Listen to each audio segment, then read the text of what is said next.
साथियों नमस्कार। हम भारतीय संविधान की ऐतिहासिक पृष्ठभूमि की चर्चा कर रहे हैं, उसके विकास के क्रम को देख रहे हैं।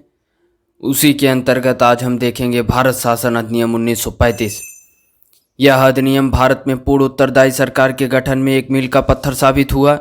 यह एक लंबा और विस्तृत दस्तावेज जिसमें 321 धाराएं और 10 अनुसूचियां थीं। अधिनियम की विशेषताओं को यदि हम देखें तो इसने अखिल भारतीय संघ की स्थापना की, जिसमें राज्य और रियासतों को एक इकाई की तरह माना गया।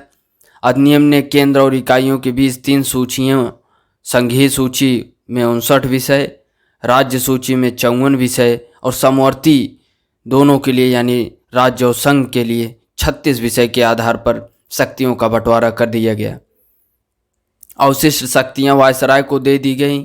हालांकि यह संघीय व्यवस्था कभी अस्तित्व में नहीं आई क्योंकि देशी रियासतों ने इसमें शामिल होने से इनकार कर दिया था।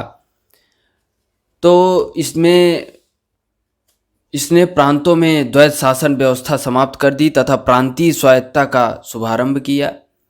राज्यों को अपने दायरे में रहकर स्वायत्त तरीके से 3 पृथक क्षेत्रों में शासन का अधिकार दिया गया।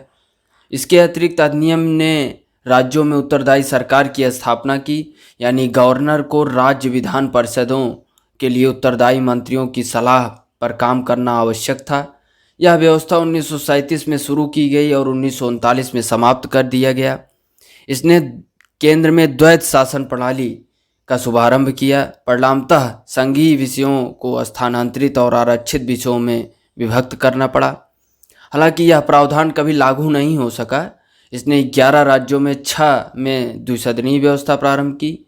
इस प्रकार बंगाल, बम्बई, मद्रास, बिहार, संयुक्त प्रांत और असम में द्विसदनीय विधान परिषद और विधानसभा बन गई। हालांकि इन पर कई प्रकार के प्रतिबंध थे। इसने दलित जातियों और महिलाओं और मजदूर वर्गों के लिए अलग से निर्वाचन की व्यवस्था कर सांप्रदायिक प्रतिनिधित्व व्यवस्था का विस्तार किया। इसने भारत शासन अधिनियम 1858 द्वारा स्थापित भारत परिषद को समाप्त कर दिया। इंग्लैंड में भारत सचिव को सलाहकारों को टीम मिल गई। इसने मताधिकार का विस्तार किया। लगभग 10% जनसंख्या को मत का अधिकार मिल गया। इसके अंतर्गत देश की मुद्रा और साख पर नियंत्रण के लिए भारतीय रिजर्व बैंक की स्थापना की गई। इसने न केवल संघीय लोक सेवा आयोग की स्थापना की बल्कि प्रांतीय सेवा आयोग और 2 या अधिक राज्यों के लिए संयुक्त सेवा आयोग की स्थापना भी की। इसके तहत 1937 में संघीय न्यायालय की स्थापना हुई।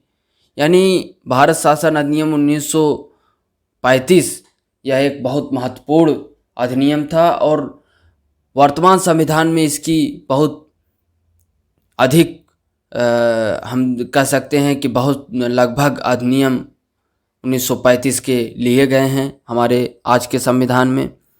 तो यह बहुत महत्वपूर्ण शासन अधिनियम था। आगे भी हम अधिनियमों के विषय में चर्चा करेंगे, उनकी विशेषताओं को जानेंगे।